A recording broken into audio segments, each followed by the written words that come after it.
Some users have reported encountering an issue like Move to iOS stuck on the 1 minute, making Move to iOS unable to migrate. It could be frustrating and time-consuming, but there are solutions available.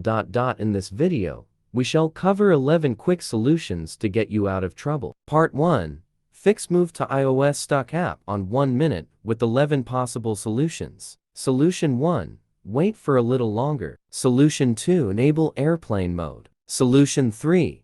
Put devices in close range. Solution 4. Check Wi-Fi connection. Solution 5. Clean app cache. Solution 6. Inspect Wi-Fi saving. Solution 7. Reset network settings. Solution 8. Connect to power source. Solution 9. Use a wired connection. Solution 10. Factory reset iPhone before restoring it from iCloud backup. Solution 11. Reboot both Android and iOS devices. Part 2.